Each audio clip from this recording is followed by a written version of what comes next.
do Senhor, meus amados e queridos irmãos. Mateus capítulo 9, versículo 1, escrito está: E entrando no barco, passou para outra margem, e chegou à cidade. E eis que lhe trouxeram um paralítico deitado numa cama. E Jesus, vendo a fé deles, disse ao paralítico: Filho, tem bom ânimo, perdoados te são os teus pecados. E eis que alguns dos escribas diziam entre si: ele blasfema. E eis que mas Jesus, conhecendo os seus pensamentos, disse: Por que pensais mal em vosso coração? Pois qual é mais fácil? Dizer ao paralítico: perdoados são os teus pecados, ou levanta-te e anda. Ora, para que saibais que o Filho do Homem tem na terra autoridade para perdoar pecados, disse então ao paralítico: levanta-te, toma a tua cama e vai para a tua casa. E levantando-se, foi para sua casa. E a multidão, vendo isso, maravilhou-se e glorificou a Deus, que dera tal poder aos homens. Amém. Assentai-vos, por favor, mantenha sua Bíblia aberta. Na sexta-feira, os irmãos já sabem, né? Nós nos reunimos para estudar. Então, hoje não é aquele clima de pregação, assim de a gente pular, sapatear, não. Hoje nós paramos de uma maneira mais um estudo da palavra de Deus, né? Deus pode derramar poder? Pode. Nós podemos até sapatear, pular, rodar. Pode acontecer. Mas o nosso propósito é ministrar a palavra de Deus, ensinar. Como nós estamos estudando o Evangelho de Mateus, eu disse aqui aos irmãos, irmã Marinal, Mateus, quando o escritor Mateus escreve, ele tem como o público, para quem ele escreve, é um público judaico, Cindy. Então ele tem em mente as pessoas que compreendem costumes, profecias, coisas dentro do judaísmo. Para que os irmãos tenham uma ideia mais ou menos como é que funciona, seria mais ou menos a gente escrever algo para o público pentecostal. Então, é normal você estar escrevendo, conversando para um público pentecostal, você dizer: e aí, amados, o fogo caiu, as pessoas sentiram a presença de Deus. Então, se é pentecostal, entende o que é e o fogo caiu, porque nós pentecostais entendemos isso, né? Agora, se você fala para um público que não é pentecostal, eles vão dizer: como assim caiu fogo? Que diferença é esse? Né? Então, não vão entender. São linguagens para públicos específicos, ok? Então, nós, como estamos estudando Mateus capítulo por capítulo, versículo por versículo, nós estudamos até na sexta-feira que foi a ceia, nós ministramos até o versículo 27 do capítulo 8. Dá uma olhadinha aí, vira folha, dá uma olhadinha aí, ó. Mateus 8, versículo 27. Agora, no versículo 28 até o versículo 34, nós não chegamos a falar. Então, hoje eu gostaria de começar, irmã Tamires, falando um pouquinho desses versículos que nós não falamos. E aqui seria o desafio da outra margem. Desafio da outra margem. Até porque, no capítulo 9, versículo 1, Jesus fala outra vez: e entrou no barco e passou para outra margem. Então ele ia para o lado de lá, voltava para o lado de cá no mar da Galileia, né? E então tem esse contexto aqui. Ok. Versículo 28. Obrigado, amado. Isso é uma bênção. E tendo chegado à outra margem, só aqui, ó, tendo chegado à outra margem, a província dos Gadarenos, tá? Quando eu estive lá em Israel, em 2013, eu realmente fiz esse trajeto aqui, como eu estava do lado de Cafarnaum, então nós atravessamos e fomos para o outro lado, que era o lado de Gadara. E eu parei assim nas margens do Mar da Galileia. Eles chamam de mar porque tem ondas, mas a água é doce. É como se fosse uma lagoa. E aí, enquanto Rebeca, batia a estaquinha ali para armar minha barraquinha, do nada, irmã Ju, o vento virou. Bateu um vento naquele mar, naquelas águas. Irmãos, as águas antes do vento estavam paradas assim, ó, um calor. Mas quando o vento mudou, veio um vento frio. E segundo os estudiosos, esse vento ele vem ali das montanhas de Golã, o Monte Hermon. Ali, aquela região é muito fria. E então, quando aquele vento vindo dali bate no Mar da Galileia e está um calor terrível, há o que se chama de choque térmico. E ali, então, provoca aquelas ondas gigantescas, a cerca, então, de 2 metros de altura, as ondas. E eu me emocionei, porque eu lembrei do texto de Jesus enfrentando a tempestade. E eu de frente para o Mar da Galileia, meu Deus, eu estava do lado da terra dos Gadarenos. Tem um espaço mais ou menos 300 metros de baixa, e aí depois começa a subir uma grande montanha, e a cidade de Gadara é lá em cima da montanha.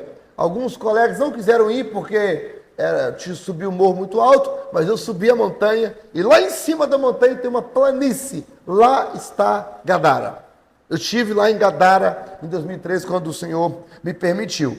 E Jesus, ele atravessou para o outro lado, e aqui eu já aprendo uma lição, sabe? Ele fez isso, Jesus fez isso com um propósito, ele atravessou já com esse propósito, ou seja, na nossa caminhada cristã, o Senhor tem uma virada de página para a nossa vida. Ele tem o outro lado. Lá no outro lado tem coisas novas para acontecer na nossa vida. Nós estamos, irmão Cláudio, em dezembro de 25. Vamos virar para 2026. Escuta, Deus tem uma virada para a sua vida em 2026. Deus quer te levar para o outro lado. Deus quer te dar experiências novas do outro lado. Agora, tem uma coisa. O fato de Deus estar te levando para o outro lado não significa que vai ser sombra e água fresca. Não significa. Existem desafios. Aqui, Jesus, ele fala de alguns desafios que haveria de encontrar no outro lado. Quer ver? Estamos dando uma olhada para o capítulo 8 ainda e vamos entrar no 9. Ok? Acompanha comigo. Versículo 18, Jesus fala de alguns desafios. Olha, 18. Jesus vendo em torno de si uma grande multidão, é o nosso caso, nós estamos em torno do Senhor, uma grande multidão de salvos. Ordenou que passassem para outra margem. E ordenou para a multidão ir para o outro lado.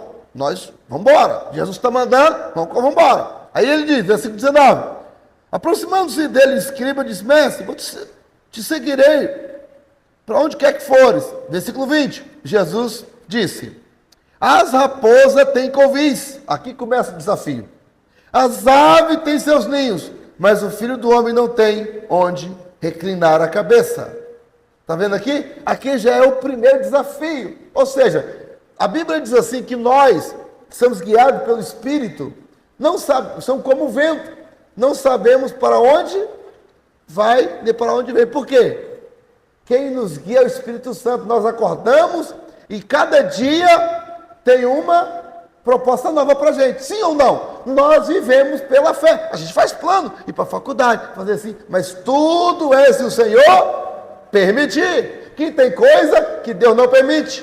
Tem porta que Ele fecha. São desafios. Quem segue a Jesus encontra desafios. Agora, esses desafios não são para você ficar perdido. Esses desafios não são para você se frustrar. Não, para você ter experiência com Deus. Quem não tem experiência com Deus, desanima. Larga a cruz, larga o arado, volta! Mas quem tem experiência fala, não, eu já passei uma e Jesus me socorreu. Aleluia! O Deus quem eu sirvo não me deixa na canoa furada. Quem confia? Amém? Então, são desafios. Aqui, E quais são os desafios agora aqui do gadareno? Vamos ir para o texto que é. Aqui, ó, Jesus, ele chega na terra de Gadara e aqui encontra, o texto diz aqui, que Jesus encontra, olha, versículo 28, tendo chegado à outra margem, a província dos Gadarenos, saíram ao encontro, quantos endemoniados? Hein? Quantos? 2. Mas tem evangelho que fala que foi 1. E agora? Tem gente que fala, contradição bíblica. Não, querido Gediel, não é contradição bíblica. Olha, vamos imaginar. Dá uma olhadinha para mim, por favor. Vamos imaginar que o pastor Márcio seja o prefeito de Vila Velha. Aí, o prefeito vem aqui. Quando chega aqui, eu estou fazendo aqui a segurança do prefeito. Aí alguém chega, dá uma paulada no prefeito e eu vou dar uma paulada em mim também. Aí o jornal vai noticiar, prefeito é agredido e não fala nada de mim. Por quê? Porque eu não sou conhecido. Quando isso faz parte de qualquer pessoa que está fazendo relatos, só comenta quem é, depende muito do propósito de quem está comentando. Comenta quem é mais famoso. Existia 2 endemoniados. Jesus liberta os 2, mas tem evangelho que só conta 1, porque 1 era o mais temido. 1 era o que causava mais pânico, mais agressivo.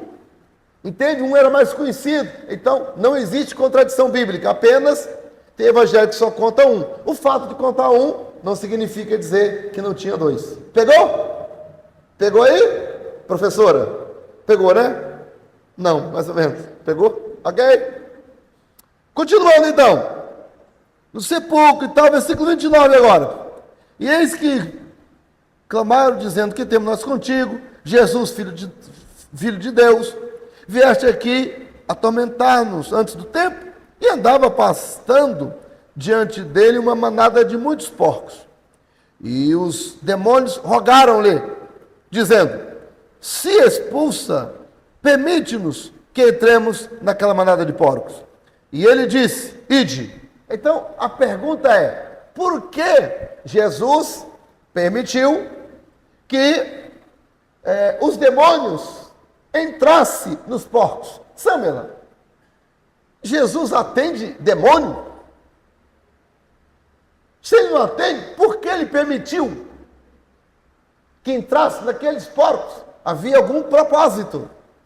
Sim ou não? Sim, Jesus não atende demônio. Mas aqui ele permitiu. E por que permitiu? Algumas razões. Presbítero Clarindo, homem de Deus.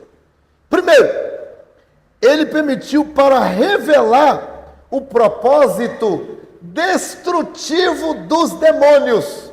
João 10:10 diz que os demônios vêm matar, roubar e destruir. Por quê? Os demônios entram nos porcos, os porcos vão para o mar e se matam. Trazem prejuízos. E Jesus queria mostrar para eles, para o povo daquela cidade, olha como demônios são destrutivos. Olha como o demônio traz prejuízo. Olha como o demônio arrasa com a vida das pessoas. Aqui eu quero aplicar falando uma coisa. Não brinquemos com demônios. Porque existe 2 formas dos demônios atuar. Existem inúmeras, mas 2 principais. Primeiro, possessão. Segundo, o domínio sutil. Domínio sutil de demônios. E às vezes há pessoas que estão sendo dominadas por demônios e não estão dando conta. O demônio domina a pessoa no pecado. Quando a pessoa sabe que está errada, quer mudar, mas não consegue por algum motivo, o demônio devagar vai destruir essa pessoa. É só uma questão de tempo, porque essa pessoa não está debaixo da bênção de Deus, porque Deus não abençoa desobediente. Então é só uma questão de tempo. Satanás vai minar o futuro dessa pessoa. Vai programar tudo para matar, inclusive matar a alma dessa pessoa, a programar acidente, a programar coisas para destruir essa pessoa. Então aqui, em primeiro lugar, Jesus permite para mostrar às pessoas como Satanás traz prejuízo. Foi mais de 2.000 porcos, de uma só vez, que morreram naquele mar. E detalhe, não pôde pegar a carne para vender, para fazer nada, porque ficou no mar. Não tinha como tirar. Prejuízo mesmo. É isso que o inimigo faz. E a pessoa fica olhando sem poder fazer nada. Mostrar o propósito destrutivo dos demônios. Segundo lugar, para mostrar que Jesus tem autoridade absoluta sobre o mundo sobrenatural. Ele tem poder para expulsar, mas ele tem poder para permitir. Ou seja, tudo está, o demônio pede a ele, só permite. Significa que Jesus está acima dos demônios. Demônio tem que se humilhar diante de Jesus, nosso Salvador. Vale um glória a ele, aí para ele, Jesus? Glória a Jesus, glória a Jesus, glória a Jesus.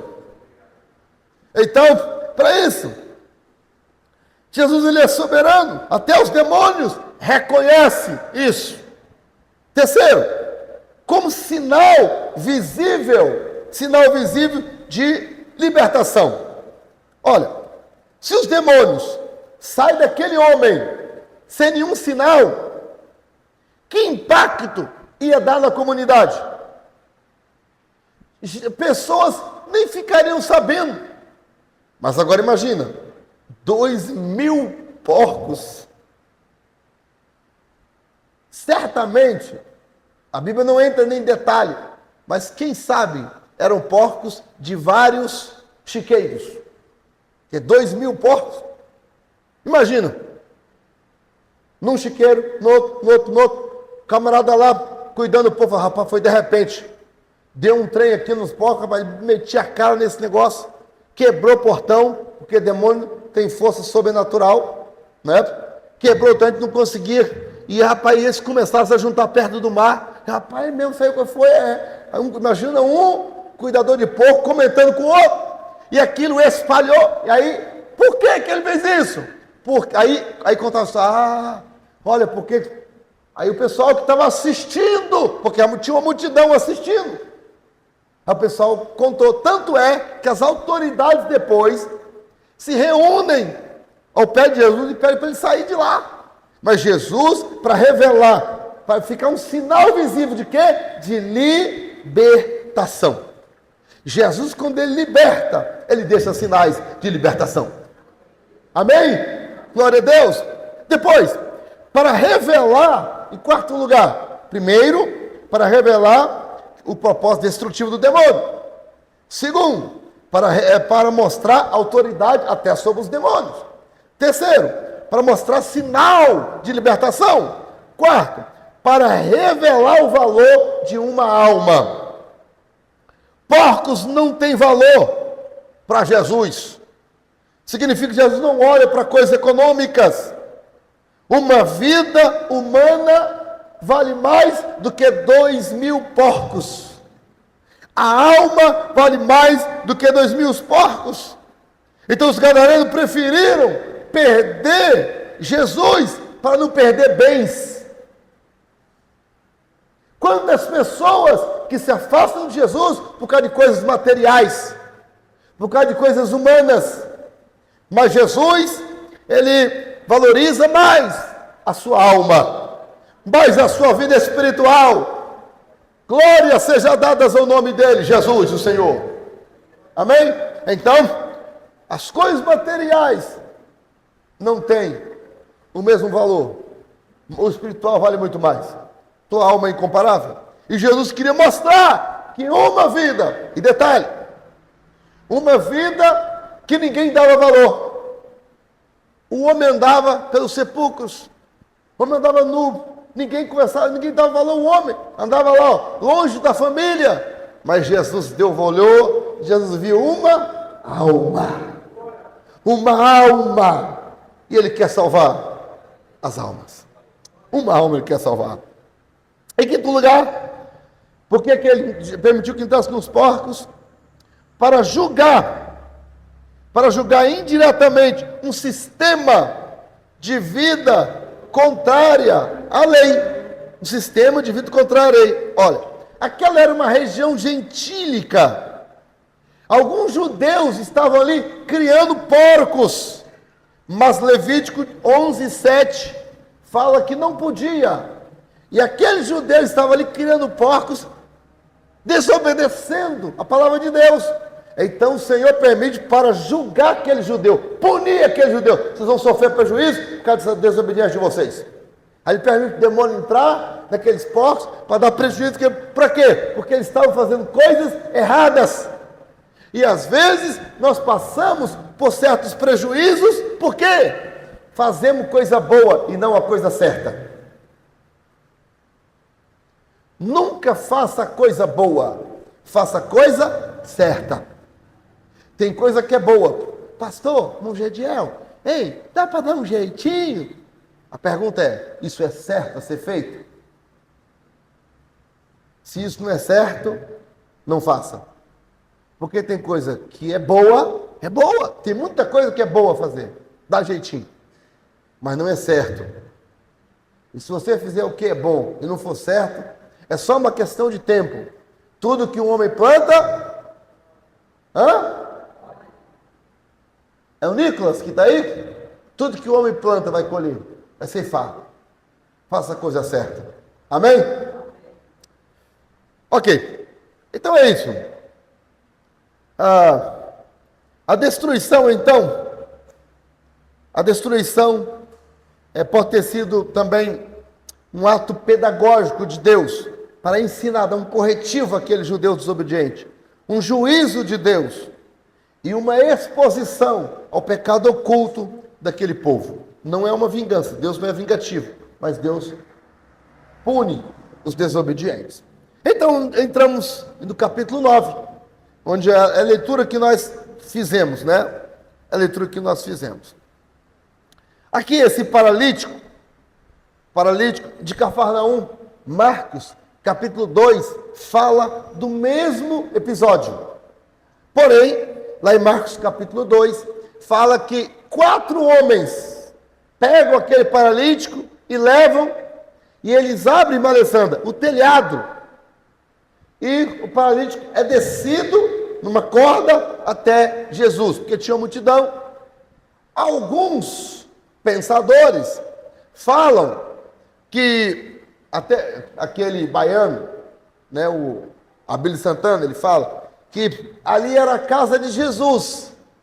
Nós não temos provas para dizer que aquela casa era a casa de Jesus. Nós não temos prova para isso. Quando a gente não tem prova, então é melhor não afirmar. Jesus estava numa casa. Se era dele ou não, não sabemos. Possivelmente, não. Por quê? No capítulo 8, nós acabamos de ler, Jesus falando que o filho as raposas têm ninhos, tem que ouvir, mas o filho do homem não tem onde reclinar a cabeça. Então como é que ele tem a casa? Não faz sentido. Está logo aqui, ó. Não é? Ok, então, mas, aqui no versículo 2, diz que Jesus, vendo a fé deles, e olha a frase, vendo a fé deles, disse ao paralítico: filho, perdoados estão os teus pecados. Por que Jesus, veja bem, pensa comigo, viu, Rebeca, você que é pregadora, as duas Rebecas, né? A irmã Landinha também, rapaz. Pastor Márcio, eu tenho que ter cuidado aqui, rapaz. Está cheio de pregador. O Gediel está ali, ó. Está cheio de pregador aí, rapaz. O Carlinho. O Carlinho, ele é detalhista. O Carlinho, tem que ter cuidado se você falar alguma besteira aqui, ele me corrige aí depois no final. Então, por que Jesus... Pensa comigo. A pessoa, irmã Tamires, estava paralítico. Paralisia é físico ou é espiritual, gente?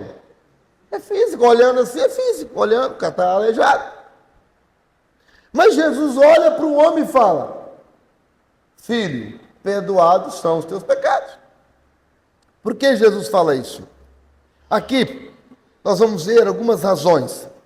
Em primeiro lugar, Jesus aqui quer revelar a profundidade da situação daquele homem. Aquele homem, a maior necessidade dele não era exatamente física. Então, o maior problema daquele homem não era físico, era sim espiritual.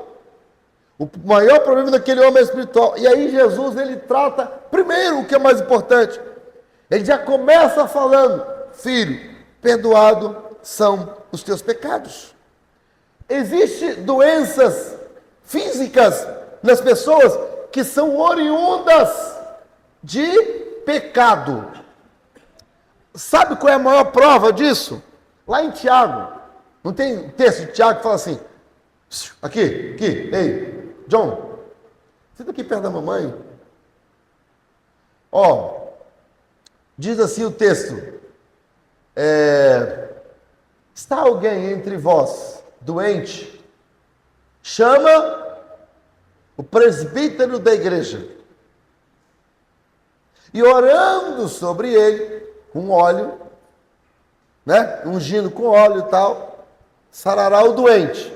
E o texto continua assim: e se houver cometido pecados, seriam perdoados. Uai, está falando de doença. Chama agora. A palavra presbítero ali, irmão, no contexto daquele texto, e o que eu quero explicar aos irmãos, ó, o presbítero na Assembleia de Deus não é o mesmo que o presbítero da Bíblia.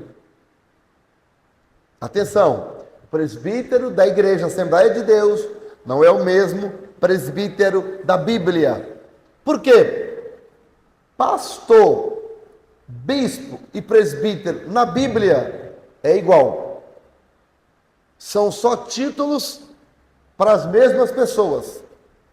Se alguém tiver dúvidas sobre isso, eu não vou entrar nesse assunto agora, basta você ler Atos capítulo 20. Atos capítulo 20, versículo 17 em diante. Aí lá pelo versículo 28, por exemplo, ali usa os 3 títulos, presbítero, bispo e pastor, para os mesmos obreiros. Paulo faz uma reunião com os obreiros, e naquela reunião onde só estavam pastores, a Paulo então chama-os de presbíteros, depois de bispo e depois de pastor. No mesmo texto, tá? Então, agora, o presbítero da Assembleia de Deus é diferente. Que o presbítero da Assembleia de Deus é aquele pastor auxiliar, para ajudar o pastor, foi consagrado para ele estar ajudando o pastor. Mas o presbítero da Bíblia é o pastor de linha de frente. Eu estou falando isso, quando a Bíblia diz assim, ó, chama o presbítero da igreja, a Bíblia está dizendo, chama o obreiro. E aí diz lá para ungir com óleo e tal, e vai orar pela pessoa, que a pessoa está doente. E se o problema da pessoa doente, fisicamente, for um problema espiritual, a pessoa vai ser perdoada e será curada pelo poder do nome de Jesus. Compreenderam? Eu estou falando isso, irmão, porque não é o assunto agora, mas já que nós entramos nesse assunto aqui, vou falar rápido isso aí, existem muitas irmãs que vão na livraria, compram óleo e tem um óleozinho na bolsa para ungir. Não pode, é antibíblico. As irmãs, com todo respeito, não é discriminação, é questão bíblica, não são autorizadas biblicamente para ungir nada e nem ninguém. Não pode. Uma irmã da nossa igreja falou assim, eu sou pela filha. A filha falou, pastor, a minha mãe não dorme sem ungir com óleo. Aí eu falei, ah é? Por quê? Para ter proteção. Nenhum demônio atacar de noite. É mesmo? Ela pega o óleo, pastor, e ela unge e antes se deita. Aí eu falei, eu gostaria de conversar um pouco com a sua mãe sobre esse assunto. Por quê? Porque, irmão, biblicamente o óleo, a unção com óleo é para quê? é para o enfermo, pessoa que está doente, não é? É para ser usado como símbolo da fé. E unge, e a Bíblia diz lá, e a oração da fé, não é a unção, a oração da fé sarará o doente. Pode ler lá, Tiago, está lá escrito. Então, não é a unção, não é para ungir casa, não é para ungir gato, é uma blasfêmia ungir animal. Porque a Bíblia diz, não profanar o sagrado. Eu tenho um cachorrinho lá em casa, mas não é para ungir o cachorrinho. Nem para ungir um gato. Não pode, isso é blasfêmia. Como é que eu diria? É profanar o sagrado. Não é para ungir casa, ungir roupa. Desde que unge roupa. Isso aí é imitar bruxaria. Alguém que é do espiritismo sabe, quando vai fazer uma macumba, chega lá, a primeira coisa que o macumbeiro pede, uma peça de roupa. Ou uma foto. Isso é bruxaria. Na igreja não é assim. A unção com óleo tem um objetivo na Bíblia. É o presbítero da igreja, é o obreiro. Pode ser o presbítero, evangelista, pastor, é o obreiro. Chama o obreiro da igreja. E ele vai ungir. A pessoa ela é consagrada para isso. Tem autoridade para isso. Agora, conversa com o gerente da CPAD. Gerente de loja. Tem um pastor amigo nosso que tinha uma loja aqui em Terra Vermelha, uma livraria. A irmã comprava litro para poder vender na igreja. Óleo ungido das campanhas. Ela comprava litro de azeite e aí transformava tudo aqueles olhinhos pequenininhos e nessa campanha vendia para o povo. E ensinava o povo a ungir em casa. Não pode. Isso é antibíblico. Isso aí, irmão, é torcer o evangelho. É misturar o evangelho. É o evangelho misturado, místico. Quando Deus quer curar a pessoa, o que te protege é o poder do nome de Jesus sobre a tua vida. É você ser lavado, remido, purificado no sangue de Jesus. Quando você lê Efésios capítulo 1, versículo 13, a Bíblia diz que você foi, quando aceitou Jesus, você foi selado pelo Espírito Santo. O Espírito Santo é um selo. Sabe o que é selo? É inviolabilidade. O selo significa propriedade exclusiva de Jesus. Nenhum demônio pode nem tocar em você. A Bíblia diz em 1 João capítulo 5, versículo 18, que aqueles que são de Deus, o maligno não lhe toca, não toca, não toca, não toca.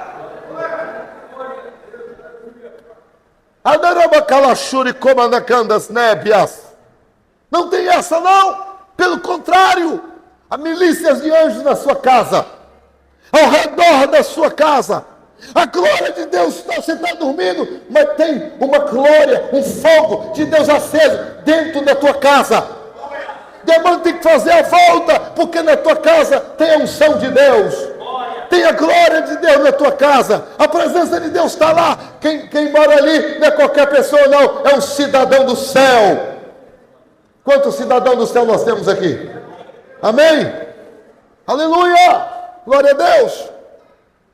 Então, primeiro, por que Jesus, então, desperdoados estão os teus pecados? Porque o problema daquele rapaz era, primeiro, espiritual. Existe enfermidade na alma que afeta o corpo. A paralisia era uma delas. O maior problema da paralisia é que pecado, pecado paralisa a pessoa. Ele é paralítico. O pecado paralisa a pessoa. A pessoa tem dificuldade de vir para a igreja. A pessoa tem dificuldade de cultuar. A pessoa tem dificuldade de caminhar para a casa de Deus. Não dizima mais. Começa a colocar defeito na coisa. Ela está ficando paralítica espiritualmente falando.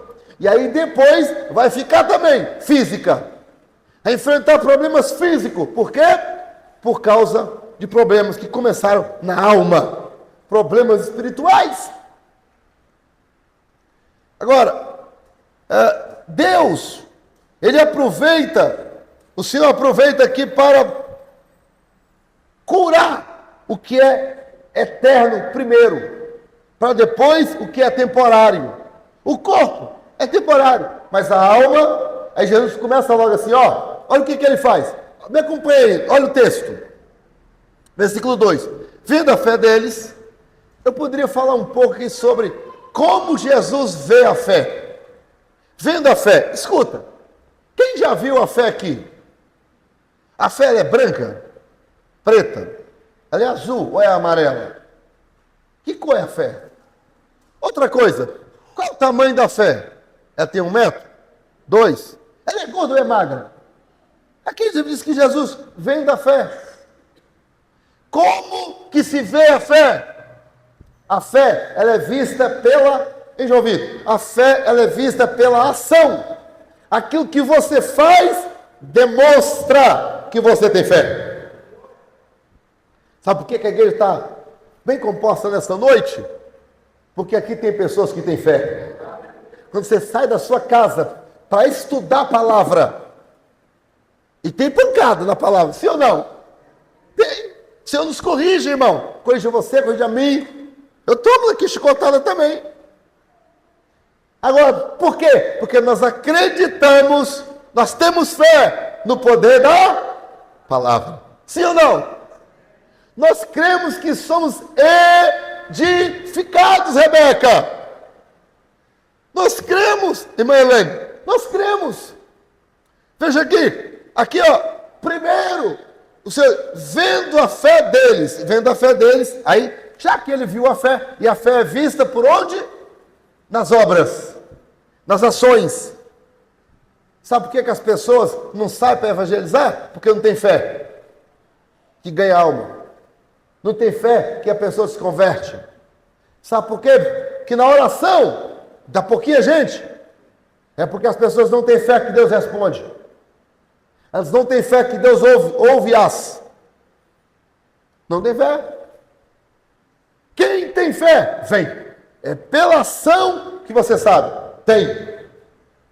Essa semana, eu olhei, observei. Eu vim e olhei.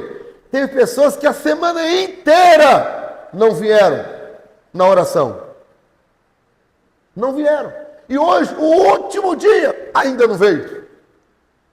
Hoje teve segunda, terça, quarta, quinta, sexta para vir. Nenhum dia veio. O último dia ainda faltou. Ai, meu Deus.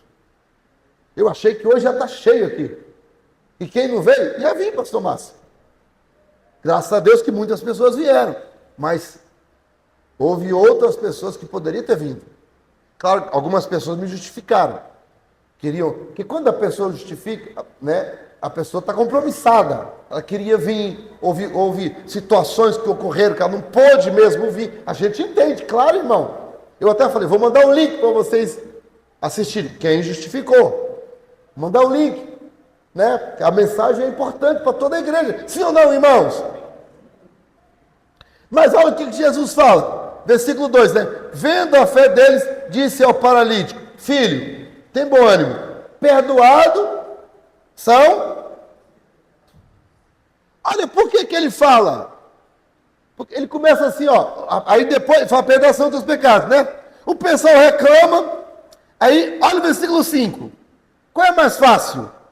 Dizer ao paralítico, perdoados são os teus pecados, ou dizer, levanta e anda? Para que saibais que o Filho do Homem tem autoridade para perdoar pecado, disse ao paralítico, levanta, toma tua cama e anda. Jesus ele fala assim, qual que é mais fácil? Ou seja, qualquer paralisia, qualquer problema psicossomático, qualquer coisa que é diante dos homens é insolúvel, Jesus está falando, qual que é mais fácil? Ou seja, para mim não tem nada difícil. Para mim não tem nada impossível. Oh, meu Deus do céu. Aleluia. Glória a Deus.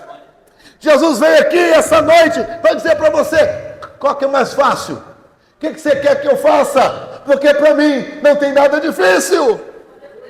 O Senhor lhe trouxe aqui para dizer, para mim não tem nada difícil. Continua crendo, a porta está fechada, eu vou abrir. Alguém caiu, vou levantar. Alguém está doente, vou curar. Há um problema, vou resolver. Qual é mais fácil? Porque para mim tudo é fácil. Agora, observe essa expressão.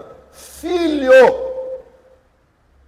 tem bom ânimo. Sabe por quê? O pecado atinge, irmã Serlei, as nossas emoções. Essa pessoa precisava de afeto. Ela precisava de ser beijada, carinhada.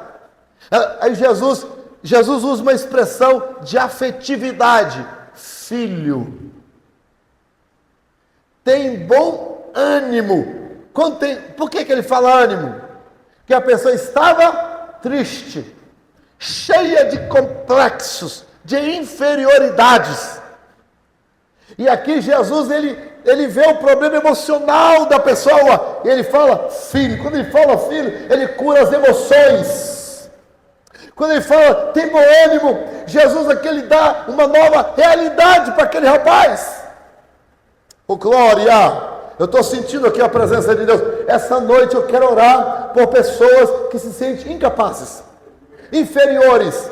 Gente que acha que nunca vai ser usado por Deus. Gente que acha que não tem talento. Escuta, o Senhor está dizendo para você, filho, tem bom ânimo, porque a cura chegou para as tuas emoções. Você vai ver que você tem capacidade.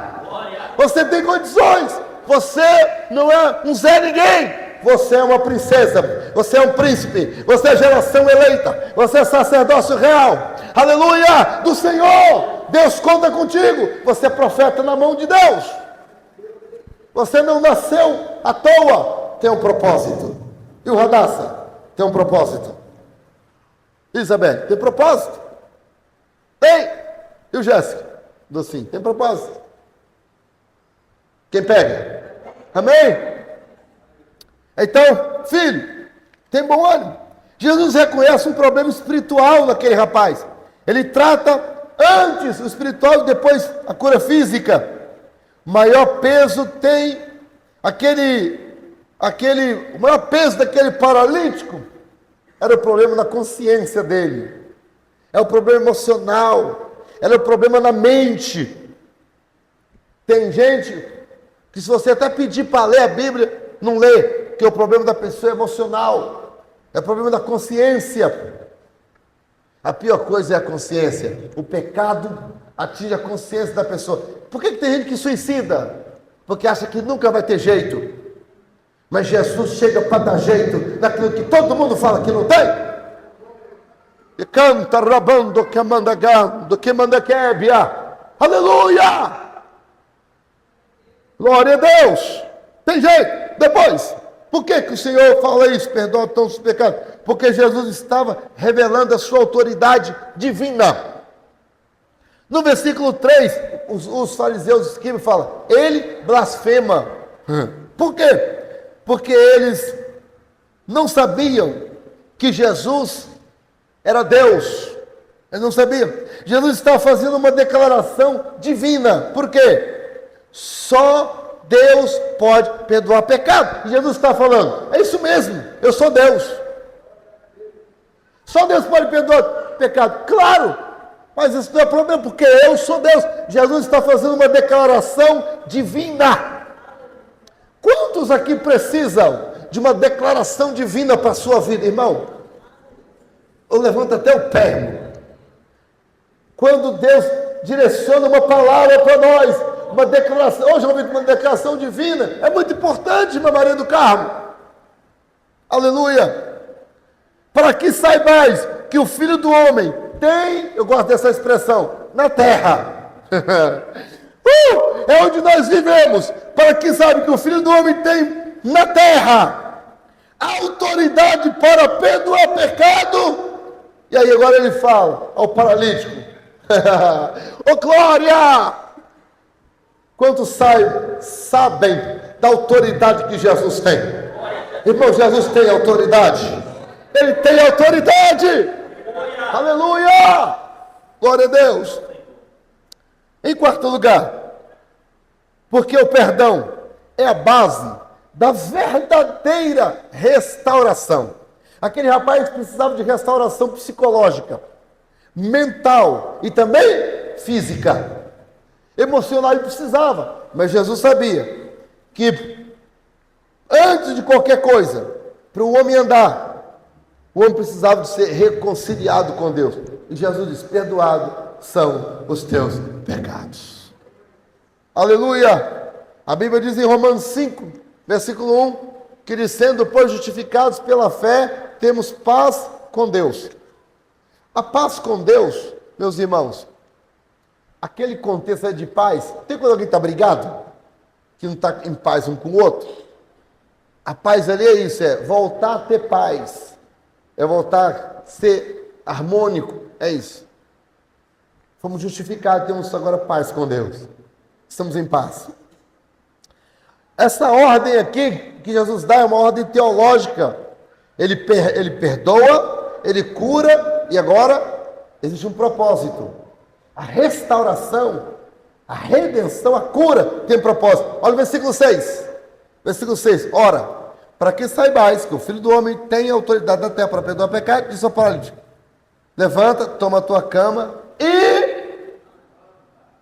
Sim, não, ó. Levanta, toma a tua cama, lendo o texto, e vai... O que é isso? Imagina um rapaz chegando em casa, andando.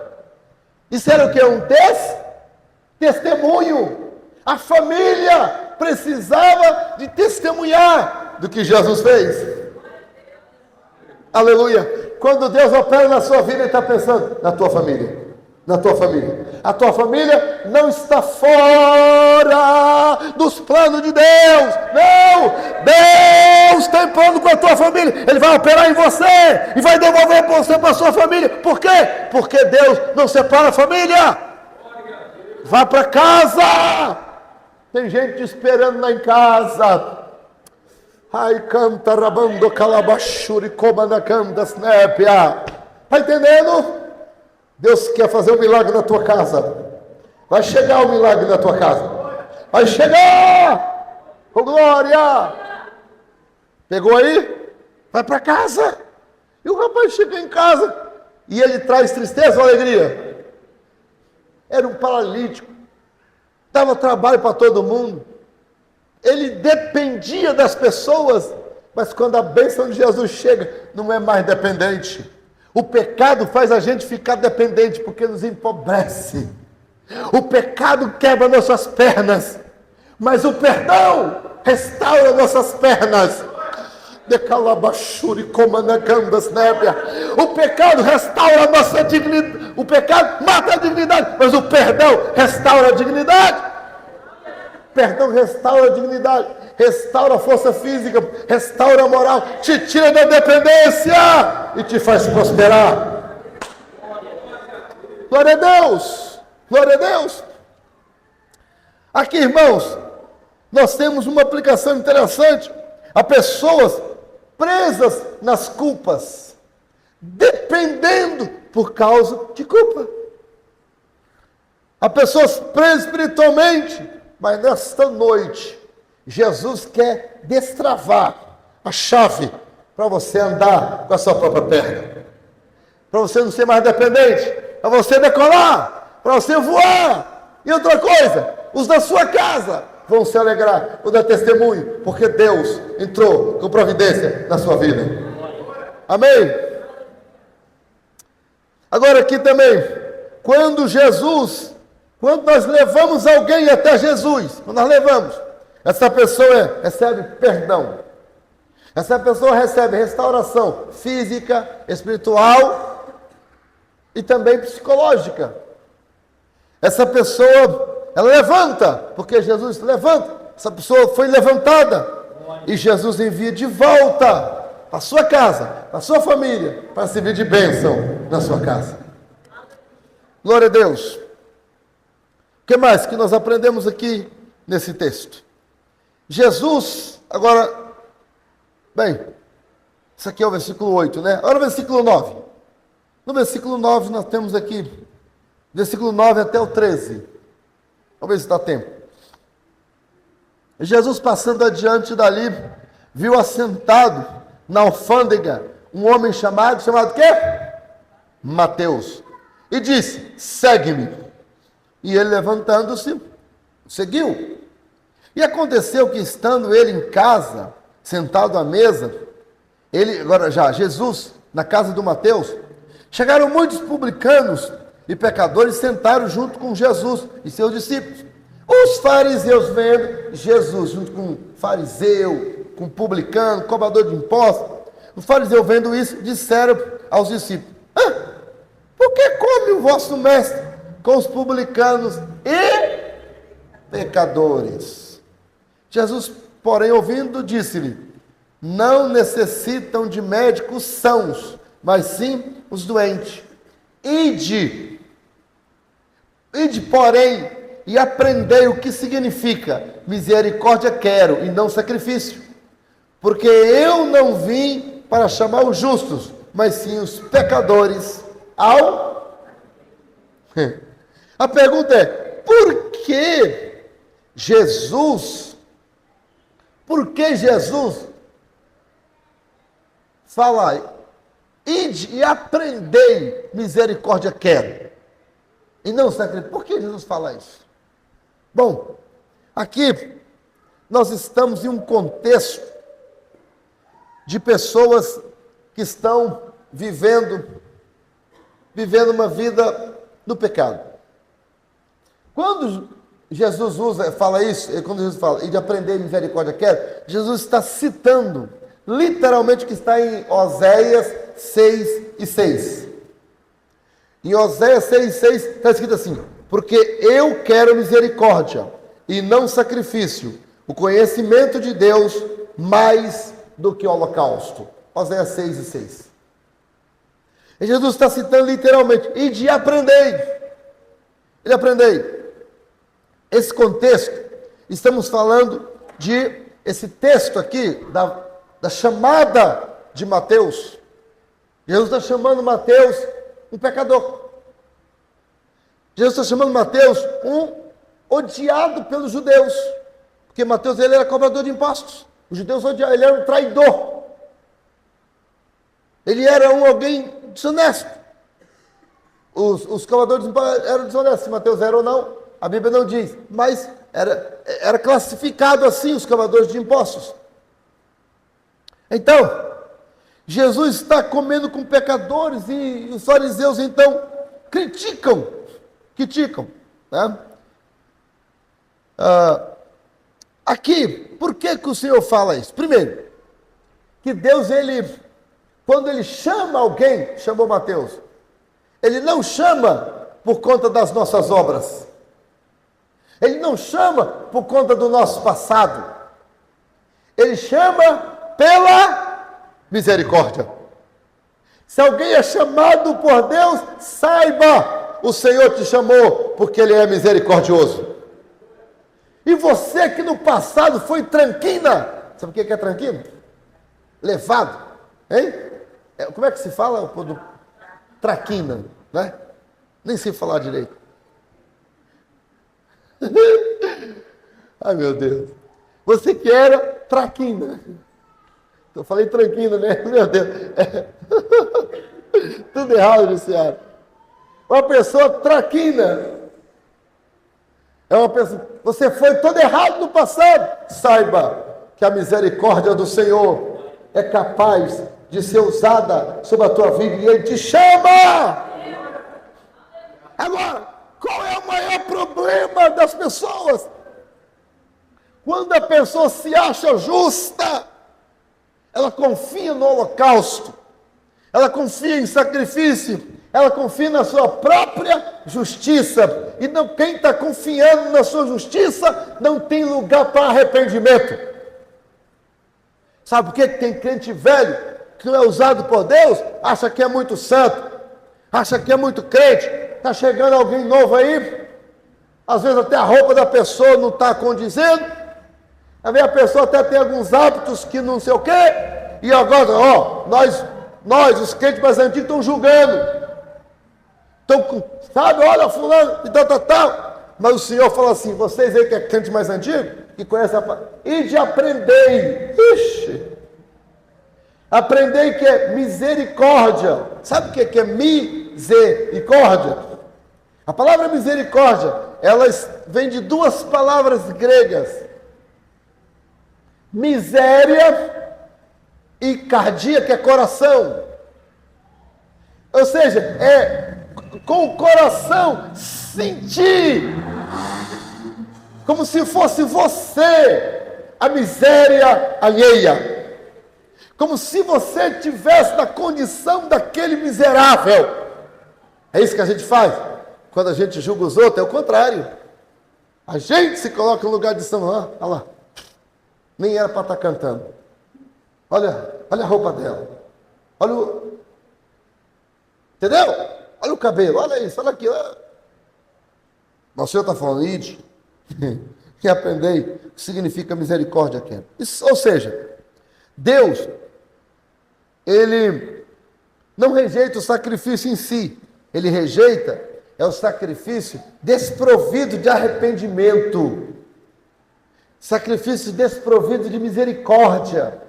É isso que Deus rejeita. Jesus, Ele aplica aos fariseus uma coisa. Sabe o que é? Jesus não está olhando religiosidade.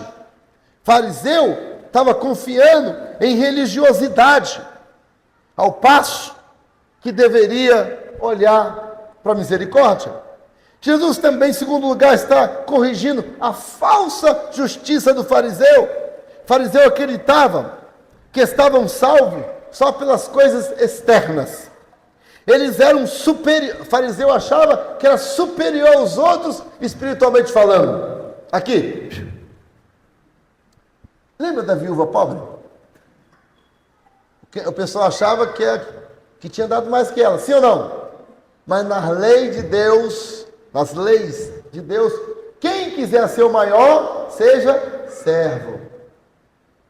Quem quiser ser o primeiro, na lei de Deus, como é que é? Seja o último. Aí. Está vendo? Então, o fariseu achava superior. Os pecadores estavam fora do alcance de Deus para os fariseus. Aí Jesus entra na casa do pecador, senta na mesa do pecador e come com o pecador. Por quê? Jesus ama o pecador. Ele quer salvar o pecador. E a Bíblia diz, porque todos pecaram e destituídos estão da glória de Deus. Romanos 3:23. O Senhor quer usar de misericórdia para com todos os pecadores. Olha, em todo o ministério de Jesus, Jesus aponta, ou seja, algumas questões, ele toca em leprosos, ele perdoa a mulher adúltera, ele cura no dia de sábado, ele almoça com pecadores, ele restaura aleijados, ele não rompe com a lei, mas ele usa a lei do amor. Ele ama o pecador e quer salvar o pecador. A Bíblia diz, Romanos 10:4, o fim da lei é Cristo. A lei foi dada por Moisés, mas a graça foi dada por Jesus. Por fim, terminar, meu Deus. Por que o Senhor fala aí de aprender misericórdia? Quero. Porque ele precisava aprender que com a religiosidade, com aquela religiosidade, Jesus agora ele confronta a religiosidade usando a misericórdia, o coração. A Bíblia, ela ensina que a misericórdia produz, ou melhor, a Bíblia ensina que as pessoas que não têm misericórdia, produz, quem não tem misericórdia, um julgamento duro. Eu já falei aqui para os irmãos, que às vezes está melhorando, tá, irmão? Quando chega uma irmã, assim, se a irmã for vistosa, tem algumas irmãs casadas que não abraçam a irmã que é bonita. Eu acho que fica com medo daquela irmã bonita tomar o marido dela. Só pode. Porque eu falo assim, tá ali uma irmã e tal, no final, irmão, não deixa ela embora sem abraçar. Aí Depois eu falo, e aí, tal, pastor, nenhuma irmã me abraçou. O senhor pediu, nenhuma me abraçou. É mole. Mas quando a pessoa faz isso, não entende que é misericórdia. Sabe por quê? Porque quando a pessoa não tem misericórdia, o julgamento é duro. Segundo lugar, quando a pessoa não tem misericórdia, ela age com frieza espiritual. Ó o olhar. Aquele olhar frio. Passa perto da pessoa, não fala com a pessoa. Pastor, é que ela não falou comigo, ela parece que é metida a besta. Irmão, quebra isso. Ei, como é que é o seu nome? Ó, dá um sorriso para a pessoa. Prazer. Dá um abraço nela. Quer ver uma coisa? Moça, você, fica em pé, fazer um favor. Fazer um teste. Quem sabe o nome dessa moça? Levanta a mão. 2 pessoas. Hã? 3. Ah, você não vale. É a Jéssica. Deus te abençoe, Jéssica. A Jéssica já é membro da igreja.